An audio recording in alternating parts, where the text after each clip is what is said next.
your boy D. And I'm Jay. And this is D&J Movie Reviews. Today, we're going to be talking about our top 5 horror movies of all time. So let's sit back and let's relax. Don't forget to hit that like and don't forget to hit that subscribe. So let's jump on into it. So Jay, tell me your top 5 horror movies of all time. Like what kept you up, kept that light on, kept that night light on of all time. Well, man, I'm gonna be honest with y'all. Okay.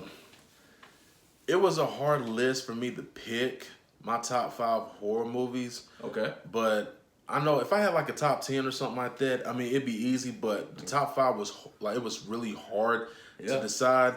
But yeah, man, this is my top 5 horror movies of all time. And coming in at number 1 was Tales from the Hood. Ooh, yeah. And I'm gonna explain to you guys why Tales from the Hood was a scary movie for me. I remember when I was little, if y'all go back and watch the movie, so basically in the movie, these 3 gangsters, they go up to this supposedly supposed to be a funeral home, and then next thing you know, it's not what you would think it is. But then there's this mysterious guy, and he's been waiting on him. So pretty much he's walking around, he's telling them each story of what happened, basically in the hood and basically in society.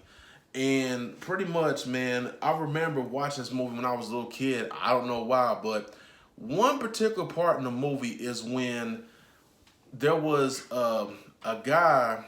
I think he was. I don't know if he was a president. I don't know if he was a president or whatnot. But his name was Martin Morehouse, and the guy was pulled over by police, and the police beat the crap out of him, man. And then after that, they tied him to the back seat. And then drove the vehicle off into the water, and he was killed. And then pops up Clarence. He's in his apartment, and he hears voices in his head.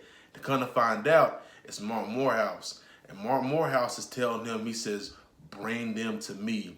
And I remember watching this movie, and I still remember watching it. Probably about a couple years ago, man. And it's still scary. Then I'm like, "Yo, this is crazy." So Martin Morehouse he's telling Clarence to bring them to me. So he takes the police officers, the ones that killed him, to the gravesite, and then next thing you know, something crazy happens, and then one of the police officers said like they was gonna try to pee on his grave, which honestly that's very disrespectful and all stuff, and you don't do that, no. That's wrong thing. But anyway, Martin Morehouse, he comes back from the dead.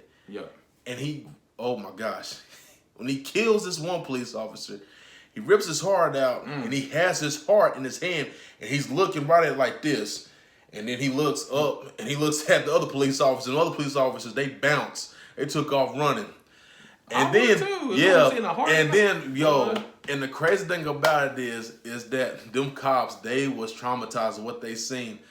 And so, pretty much, when they was driving off, this mofo, Martin Morehouse, he was walking and still catching up to him. That's like Michael. Walking. I'm like, bro, walking, catching up to him. And then they looking back. They said, "Holy snap, he's right." He said, "Holy snap, he's right behind us." And then next thing you know, they look again. Then this mofo's on the car, and I'm like, "Oh my gosh!" I'm like, And so basically, man, that first part of the movie, with Martin Morehouse, his whole thing. That right there got me in the movie because the way that he killed those police officers, served them up, like basically, bro, it just, traumatized me. So basically, and that's basically it for, Tales from the Hood. That's what, traumatized me. So coming in at number 2 is Halloween 2018. Now, I'm going to be honest with you guys. Now, that was a good movie. Now, I know, I've watched a lot of Halloween movies, and basically, it was hard to choose from, but Halloween 2018, man, it was, I ain't gonna lie, when I seen some of the killings in that movie, what Michael did, it was just wow. I'm just like, dang it. Like, He put in work. Yeah, he put in work. And like the crazy part about it is that I think one part of the movie is like when he was, I think he came into some like woman's house and she was looking out the window or something like that, and Michael drove a knife through the back of her neck, man, and kept stabbing her, and I was like, dang it. I think the one part I like that one about it is when actually before he put the knife in her neck, on her back of her neck, he grabbed her hair and slammed it against the back of the couch.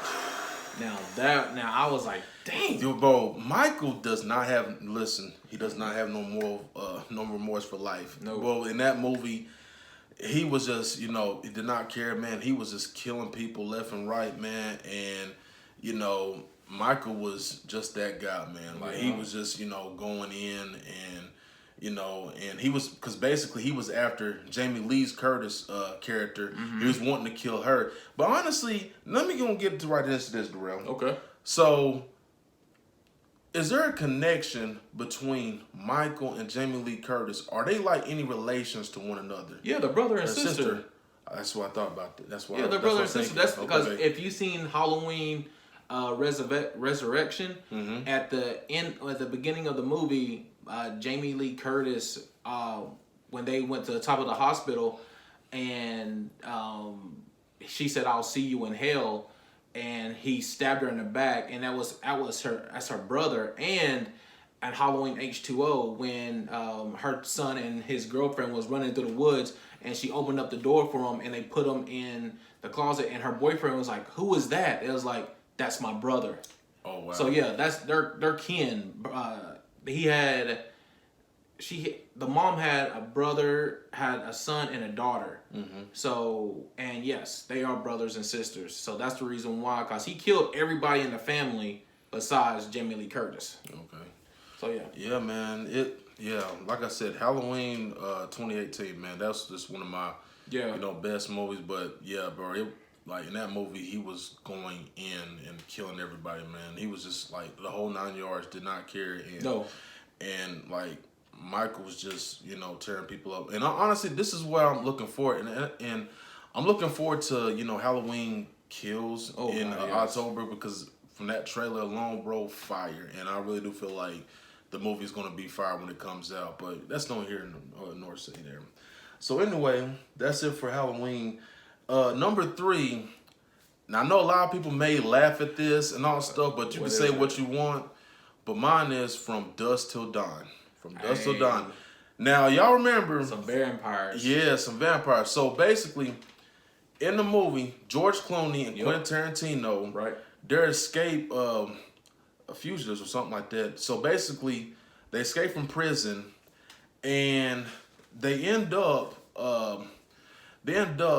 encountering a father and his 2 kids. I think it's a father, an Asian son, and his. They had a daughter. They had a daughter, yeah, Asian son, and the daughter, just like he said. Yeah. And basically, they go to this one place where they're supposed to meet up some guy named Carlos. And then come to find out, the place is not what he expected to be. Mm-mm. All these mofos, they start turning in, they're vampires, and pretty much, I'm not gonna lie, first watching this movie, I was like, yo, son, that was traumatizing. Like, because it was just, just crazy how everything just went. Because, like, seriously, who was that first? Who was that vampire, Darrell? Which one? She was one that looked like she was a snake in From Dusk Till Dawn. Salma Hayek. Fire. She was so bad. Beautiful in that movie. So beautiful, man. Bad. Like, she was bad in that movie. I like her character in that movie, even though she got killed off, served up. But yeah, man, in that movie, they was just locked in that. Pretty much that whole it's a club or it's a bar. I want to say it's a bar. It was a bar. It was It was a bar. So they was locked up in there, and pretty much these vampires are starting, killing everybody, and you see like a lot of gory stuff, and you see a lot of crazy things happen, and man, let me tell you, like the movie itself, it was just crazy. It was good. It was good. I definitely take Dusk Till Dawn was good because I love Quentin Tarantino and I love George Clooney. They both actually went ham in that movie, and George Clooney was not going to let his brother die, or his brother was not going to let him die. But his brother got killed, and but he went ham. Him and the little daughter, the daughter and the son actually went ham. So till that one part, then like they had to, when their father got bitten, he told him, he said, promise me that y'all kill me when I turn. I ain't gonna lie, it was heartbreaking to see because I was like, dang it, that's their only family. These kids they got their father. True. He have his guidance to lead them, but like I said, he told his kids, and he told George Clooney's character told him, he said, promise that y'all kill me, right? When I turn. And the crazy thing about it, kids to do that. Yeah, man. But the crazy thing about it is, when he turned, and then his son, he said that swore in Jesus Christ's name, he shot his head off. I was like, bro, I said that's crazy, man. But he had to do what he had to do, man. But it is what it is, man. And then after that, then he got eaten. Well, then the vampires was like, feeding on him, man. And then he was telling his sister, said, "Kill me, Kate." I said, "Kill me." And just letting him suffer, and then she said, "I can't." But then after that, she had to, do what she had to do. Yeah, she had to shoot him. But that was one, a classic. And classic old movie. It came out in the '90s, and that's a Quentin Tarantino movie. But matter of fact, some of y'all did not know that, so that's one of my favorite ones. Anyway, number 4, I'm gonna go ahead and get this one. This is gonna be It 2017, and I'm gonna tell you why. Bill Skarsgård, his performance in the movie, incredible, flawless. Yes. When you see the trailer, bro, and then watch the movie, when you see that mofo cocked his eye, bro, this way, that way, right? Oh yeah, that was he played it amazing. He played it to a T. I mean, you couldn't get any better person to actually play it than him.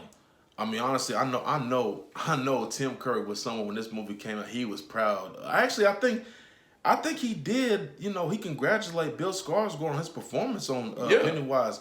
Because, like I said, Bill Skarsgård, he really did do a good job, man, with this character. And the crazy thing about it is I remember when we watched this movie, this like the first part of the movie, when little Georgie stuck his hand down there, and and then after that, get that arm off, bro, and then sure after that, and he was gone, and it was just crazy, man. But like I said, and one of the other scenes that got me in the movie is when he found Eddie, and then his whole freaking what's the name was. Like his mouth was just dripping and all. He said, tasty, beautiful fear. And he opened his mouth. I was like, God, I'm like, dang, bro. I like, bro, like that. Like it was just crazy. But like I said, his performance. Now they said behind the scenes. They said when they did shoot that scene, Darrell, they said Bill Skarsgård, when he was getting in the character, they said that he had to, like, when they said cut, he said, "Oh my God," he said, bro, he said, "Are you okay?" and all that stuff. And they said the guy played Ed, he said he was shaking like this. He said, good acting. And I did see behind the scenes about that, but they, the kids was not actually scared. Like the kids wasn't scared of him at all. Like the main characters, well, I mean, they all was main characters, but when they got into his clown outfit, and like he said that, because I saw it on The View, and he actually said that the kids was not even scared of me. He was like, "You did good." Yeah. So, I mean, you're right. Remember when we went to the movie theaters and actually seen that? I'm going to be honest with you. When we go, me and Darrell went to go see that movie. After we got done seeing that movie, man, like, somebody was just trying to, like, put a prank on one of our friends.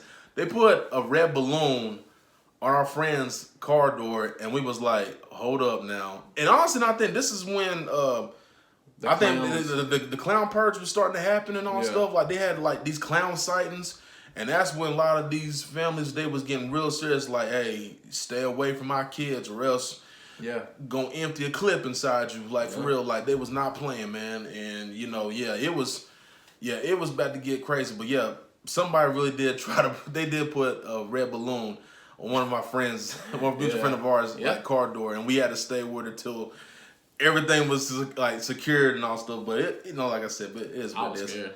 Yeah, I was just like looking around, like, hold on, like, wait a minute, hold on, how we doing this? That's true. But yeah, man, but that's it for number 4. But coming in at number 5. Okay. I know a lot of people may laugh at me for this. I don't care. But number 5 is Child's Play 2.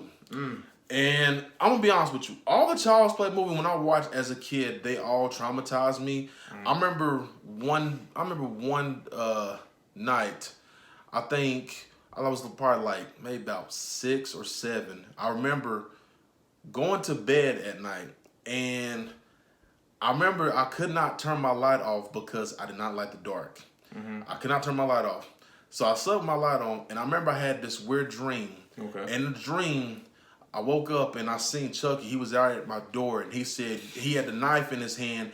And he said, "You've been very bad, Justin." And I can, like, seriously, like, it was, I'm telling y'all, man, like, for real, y'all can make a joke out of this and whatever and whatnot, but, man, I'm telling you, man, it really did, like, I think traumatized me, man, as a kid. And, but, yeah, man, Chucky scared me as a kid. But in Child's Play 2, Chucky, he's after Andy again. He wants to, put his soul in Andy's body and all stuff, right. And he's failed to do so. But Andy, he's trying to, he wants to get rid of him because he knows what Chucky's capable of. Right. And but yeah, man, in the movie, man, one of the crazy parts is I think when the teacher, what was not the teacher?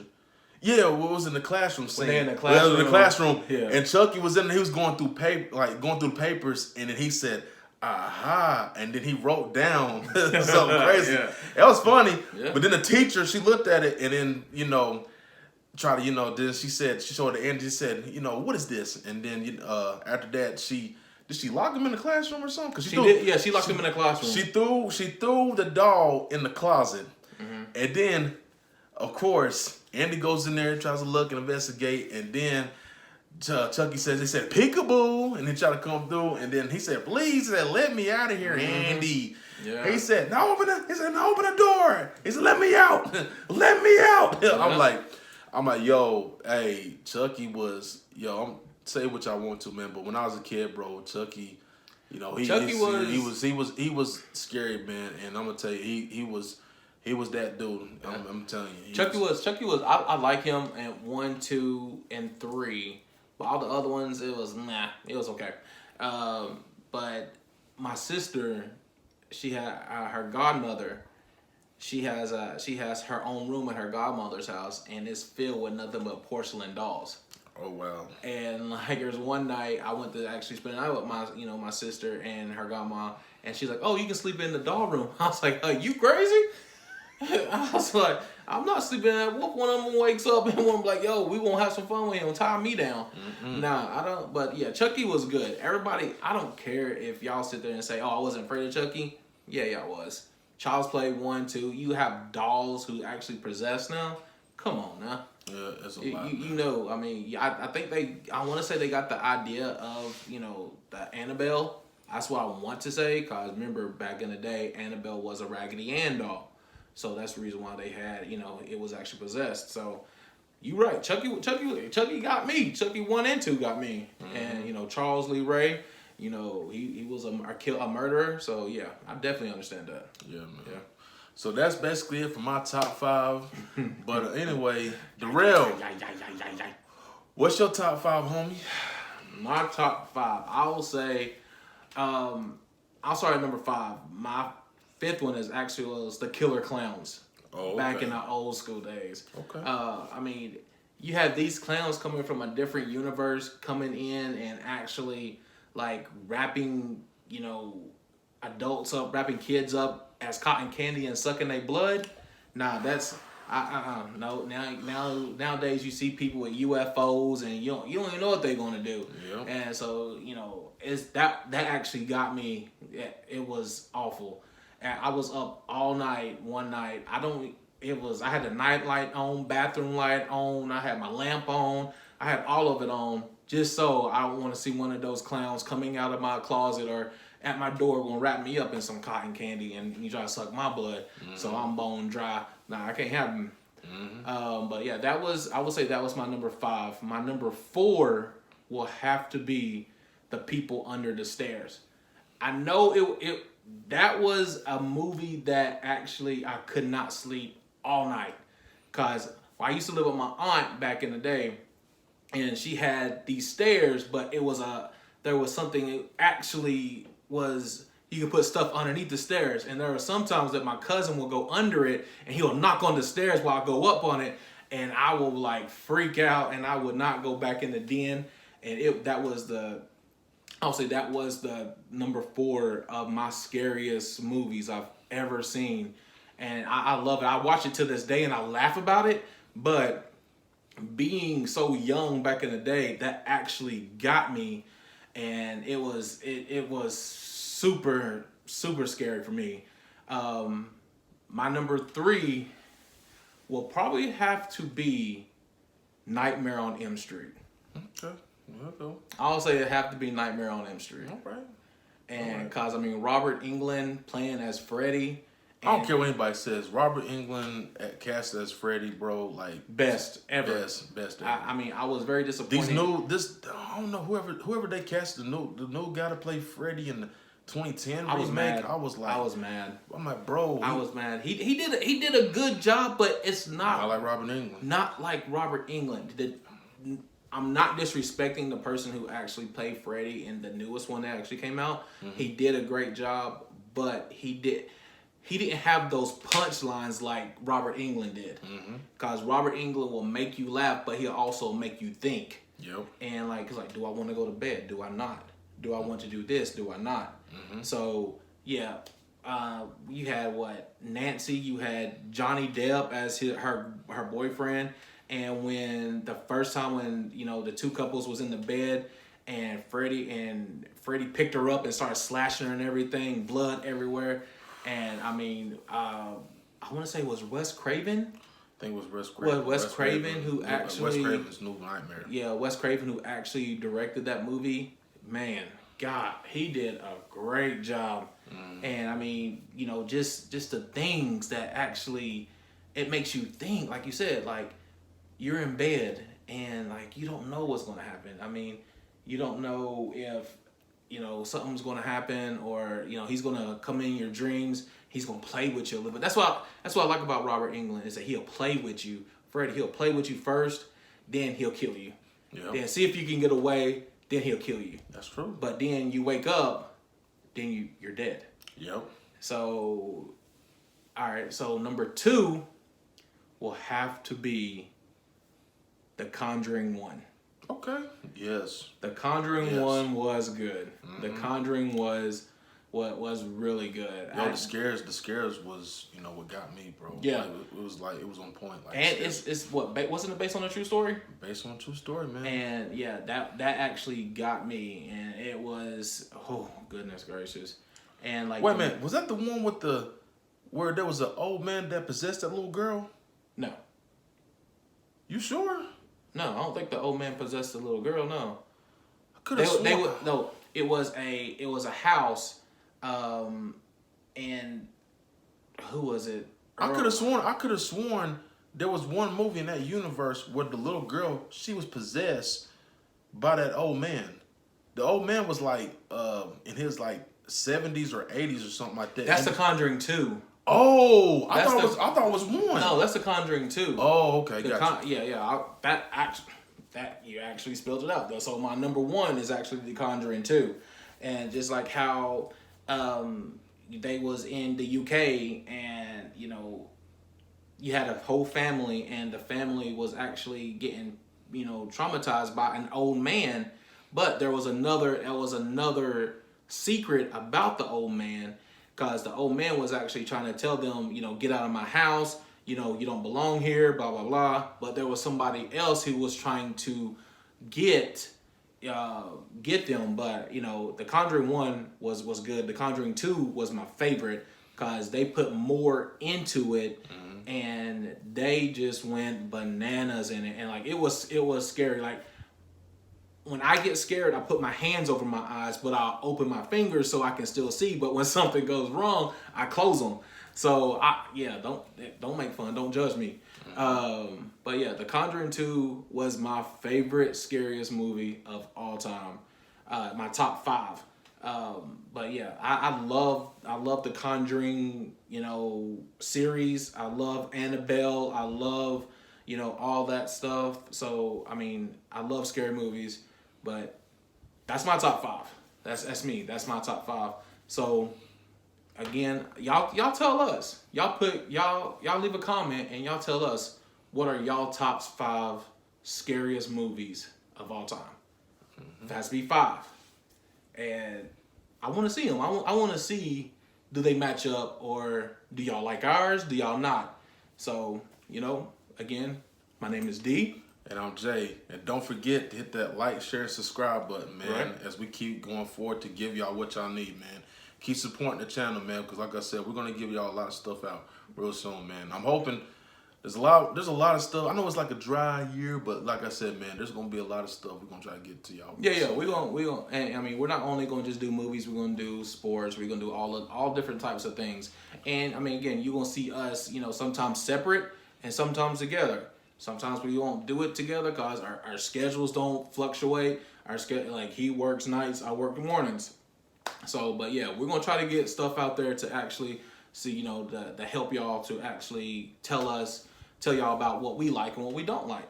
So, again, don't forget to hit that like and don't forget to hit that subscribe. Y'all have a good day. God bless. Peace. Peace.